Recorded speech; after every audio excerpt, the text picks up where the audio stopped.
Uttarandhra Sujala Sravanthi project ఏదైతే ఉందో ఇది మరి చంద్రబాబు నాయుడు గారి యొక్క కళ అధ్యక్ష. ఏదైతే గోదావరి వరద నీరు 63.20 టీఎంసీల నీటిని తరలించి దగ్గర ఉత్తరాంధ్రలో ఉన్నటువంటి 8 లక్షల ఎకరాలకు సాగునీరు అందించాలనేటువంటి ఉద్దేశం, 30 లక్షల మంది ప్రజలకు త్రాగునీరు అందించాలనేటువంటి ఉద్దేశంతో అందులో కూడా పర్టికులర్ గా ఏదైతే యొక్క అనకాపల్లి, విశాఖపట్నం, విజయనగరం, పార్వతీపురం, మన్యం, శ్రీకాకుళం జిల్లాలకి ఈ యొక్క ఉత్తరాంధ్ర సుజల స్రవంతి ప్రాజెక్టు ఒక లైఫ్ లైన్ గా ఉండాలనేటువంటి ఆలోచనతో మరి ఎన్డీఏ ప్రభుత్వం ఉంది అధ్యక్ష. ఏదైతే ఇక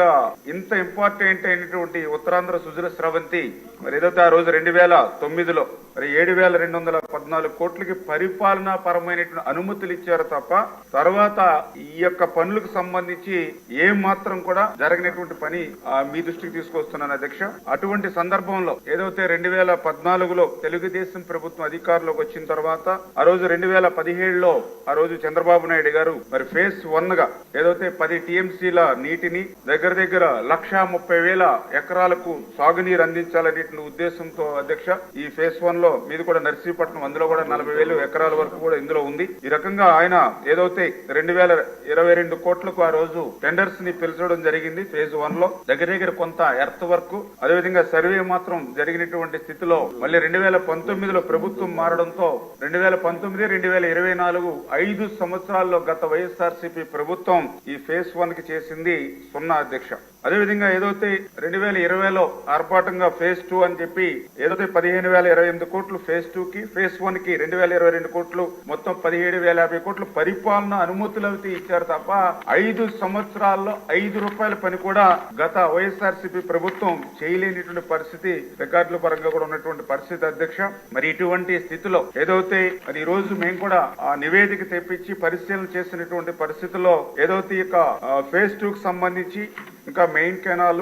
అదేవిధంగా ఒక లిఫ్ట్, 3 రిజర్వాయర్స్ అంటే ఏదైతే Bhudevi, VN Puram, Tatipudi reservoirs, distribution system, అదేవిధంగా పంపు హౌసెస్, అదేవిధంగా R&R, ఇంకా 38,000 ఎకరాలు మరి ఏదైతే సభ్యులు చెప్పినట్లుగా భూసేకరణ కూడా చేయవలసి ఉంది అధ్యక్ష. మరి వీటన్నిటినీ కూడా ఈ ప్రభుత్వం మరి ఈ యొక్క ఉత్తరాంధ్ర సుజల స్రవంతి అనేది అత్యంత అవసరమైనటువంటి ప్రాధాన్యత చంద్రబాబు నాయుడు గారికి ఉన్నటువంటి ప్రాజెక్టు కాబట్టి ఖచ్చితంగా ఈ సవాళ్లన్నింటినీ కూడా అధిగమించి ఈ యొక్క పనులు పూర్తి చేయడానికి పనిచేస్తా తెలియజేసుకుంటూ, అదేవిధంగా ఏదైతే సభ్యులు అడిగినటువంటి మరొక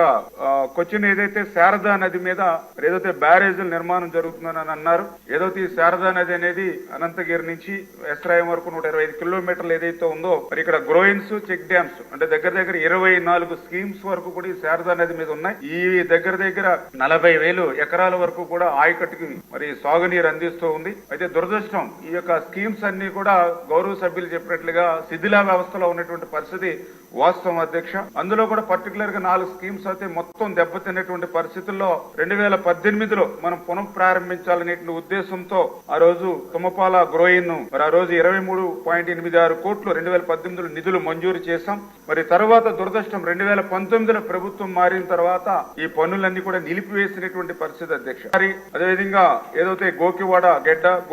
గెడ్డ రెగ్యులేటర్ ఇట్లా ఏదైతే ఈ 4 స్కీమ్స్ ఏవైతే ఉన్నాయో 19-24లో ఒక్క రూపాయి కూడా పెట్టకుండా ఇచ్చినటువంటి అనుమతులను కూడా రద్దు చేసి జీరో చేసినటువంటి పరిస్థితి అధ్యక్ష. అందుకే ఈ రోజు ఏదైతే ఉత్తరాంధ్ర సుజల స్రవంతి అనేది ఈ యొక్క చంద్రబాబు నాయుడు గారు ఎందుకు చెప్తున్నారంటే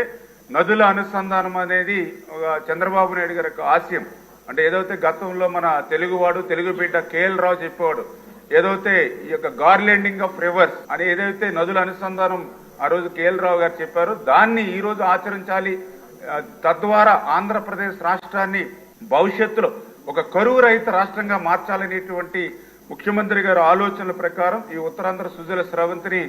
ఖచ్చితంగా ప్రాధాన్యత తీసుకుంటామనే విషయాన్ని కూడా సందర్భంగా తెలియజేసుకుంటూ, అందులో కూడా పర్టికులర్ గా ఏదైతే ఉత్తరాంధ్ర ప్రజలు ఎవరైతే ఉన్నారో మరి వాళ్ళు రుణం తెచ్చుకునేటువంటి విధంగా కూడా మరి చంద్రబాబు నాయుడు గారు మొన్న కూడా మాకు ఏదైతే 7-8 రివ్యూస్ ఏదైతే ఇంటర్నల్ గా డిపార్ట్మెంట్ లో జరిగినప్పుడు కూడా ఉత్తరాంధ్ర మీద స్పెసిఫిక్ గా ఆయన కూడా మరి మెన్షన్ చేయడం జరిగింది. అదేవిధంగా ఏదైతే ఆయన ముఖ్యమంత్రిగా ప్రమాణ స్వీకారం చేసిన తర్వాత ఆయన ఫస్ట్ విజిట్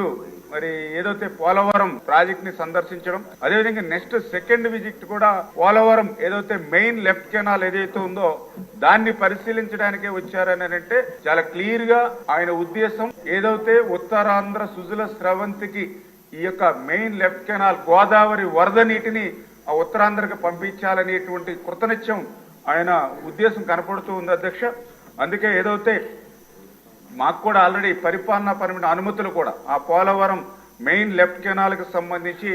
మరి ఆర్థిక పరిస్థితి ఇటువంటి స్థితిలో ఉన్నా కూడా 1600 కోట్ల రూపాయలు ఆయన అనుమతులు ఇచ్చి ఆల్రెడీ